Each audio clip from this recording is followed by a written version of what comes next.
My God, these people are so unbearable, Prasad. What? What happened?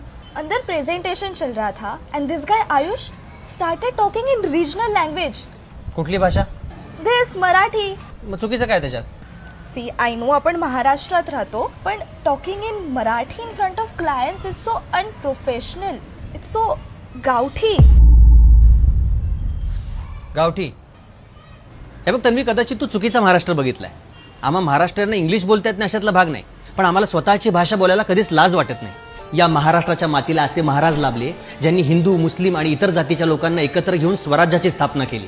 आणि त्यांचा मुलगा छत्रपती संभाजी महाराज, त्यांना 13 भाषा येत होत्या, तरी कुठल्या भाषेचा अपमान नाही केला. अरे बाहेरच्या देशांमध्ये म्युझिकल सिनेमा आत्ता बनतोय, पण आमच्याकडे संगीत नाटकं पूर्वीपासून बनत आली आहेत आणि आजही प्रेक्षक त्याला डोक्यावर घेतात. अरे ह्या जगात स्टँडअप कॉमेडियन्स किती पण असू देत, पण आमच्याकडे सगळ्यांचा बाप होऊन गेलाय, ते म्हणजे पु ल देशपांडे.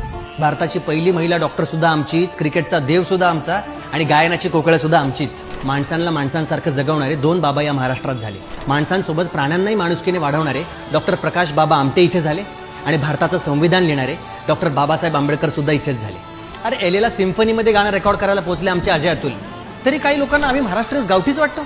महाराष्ट्राला महान राष्ट्र म्हणतो आम्ही, कारण आमच्यावर संस्कार झाले की कधीच कोणाला स्वतःपेक्षा कमी किंवा जास्त लेखायचं नाही. त्यापेक्षा आपल्याला स्वाभिमानाने मिरवणं गरजेचं आहे.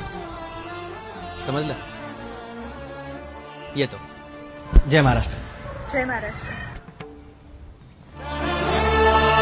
आपली भाषा, आपली संस्कृती डोक्यावर मिरवायला शिका, नाहीतर बाहेरचे तुमची जिरवायला येतील.